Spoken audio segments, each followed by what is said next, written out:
marami po ang nagpapasalamat no, sa inyo pong mga paliwanag. Sinabi dito ni Renato Espiritu. Ito yung mga viewers ngayon, sir, live.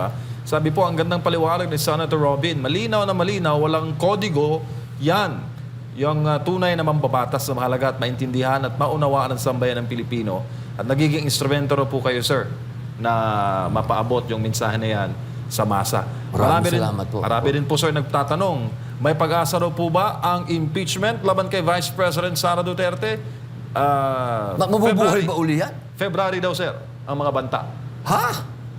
Anong dagdag na di ba sinabi na ho yan ng Supreme Court na yan ay unconstitutional? So, kung magpa-file po sila uli, kailangan nilang anong bagong kaso? Anong bago nilang idadagdag? Hindi naman ho po pwedeng same case. Bawal ho yun. Anong idadagdag ho nila dyan? Sa ngayon ho, wala pa naman ho akong nababalitaang may bagong kaso na hindi katawa-tawa. Kasi ho, yung kay, sino ba yung isa na gumawa ng... Madriaga. Yun, Okay, na hindi naman pala siya kilala ng military. Paano ho yun?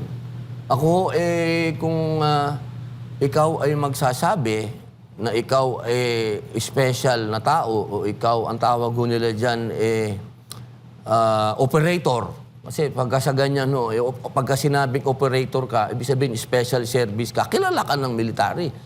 Sabi po nung mismong colonel na may ugnayan sa ating Vice President, hindi po siya kilala.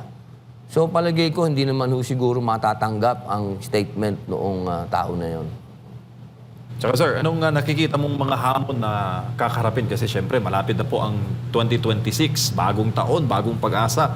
Ano ba yung mga hamon, sir, na nakikita mo as a sitting senator, number 1 senator ka po, nung kayo po tumakbo sa eleksyon, na kakaharapin po ng sambayan ng Pilipino sa paparating po na taon?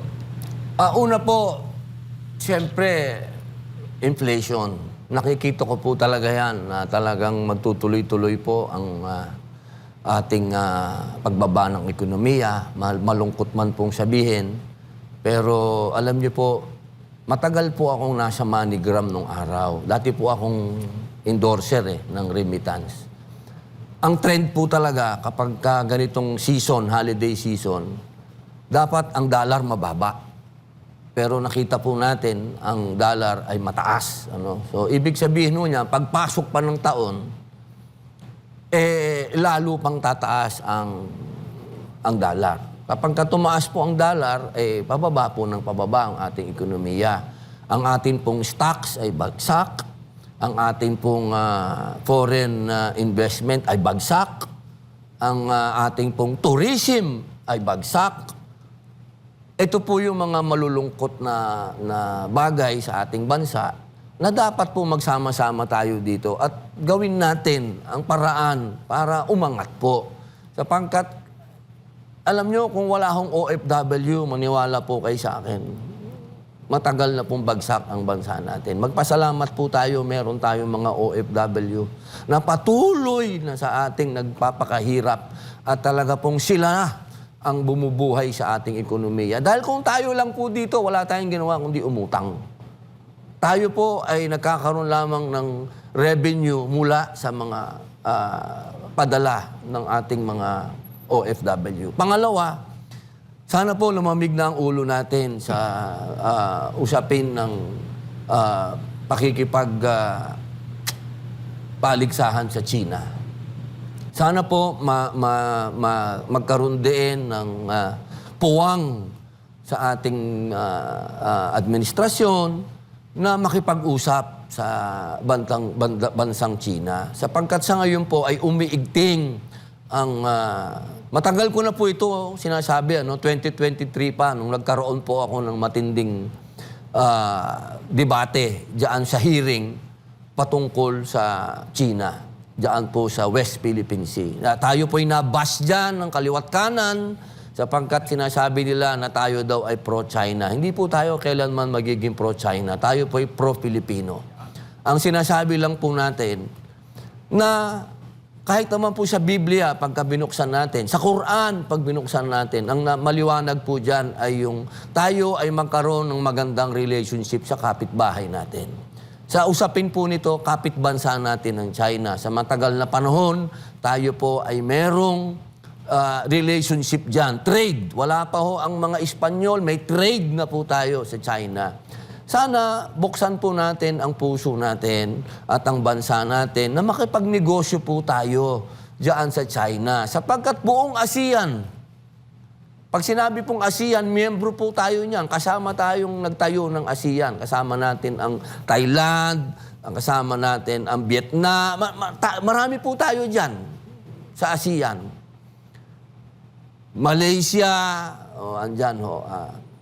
Sana, tingnan ho natin kung paano nakinabang itong mga bansa na ito diyan sa pagtaas ng ekonomiya ng China. Hindi ko sinasabi na isuko natin kung anong meron tayo. Ang kailangan ho nating liwanagin dito kung ano yung teritoryo natin at kung ano ang naandoon sa exclusive economic zone. Kailangan malinaw po tayo. Hindi po pwedeng natin sinasabi, ini-invade tayo. Na wala pa naman sila sa teritoryo natin. Pagdating po dun sa exclusive economic zone, sana dumating ang punto, dumating ang panahon na tayo po ay magkuha na ng gas dyan at ng langis. Sana dumating ang punto na tayo ay makinabang na dyan. Sana dumating ang punto na ang Pilipino malaya nang nakakagalaw-galaw dyan sa West Philippine Sea na hindi na sila binobomba ng tubig dahil nagninegosyo na tayo dyan. Sana dumating ang panahon na magising na tayo na wala po tayong makukuha sa pakikipag-away. Hindi po tayo magiging progreso, hindi tayo uunlad hanggat tayo po ay nakikipagbalitaktakan dyan sa China na yung kasama natin sa ASEAN nakikipagnegosyo. Kailangan sumabay po tayo sa alon. Pero hindi ko po sinasabi na tayo ay magpakaduwag dyan. Aba, hindi po. Hindi ko po ganun sinabi yun, ha? Ang sinasabi ko po yung makipagnegosyo. Pang-apat, boss. Yes, sir. Sana, mga kababayan ko,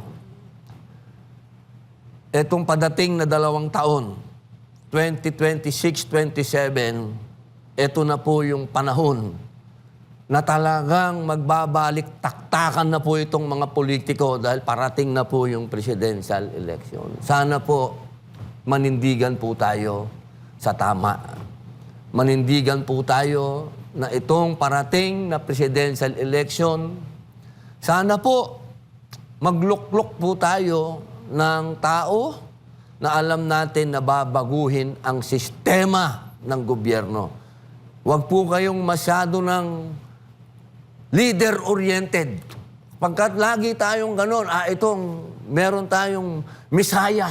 Ito ang magliligtas sa, hindi po. Ang kailangan na po natin sa bansang ito ay ibahin na po natin, baguhin na natin ang forma ng gobyerno natin at sumunod po tayo sa mga kapitbahay natin sa ASEAN kung ano yung forma ng gobyerno nila at doon po sila umunlad.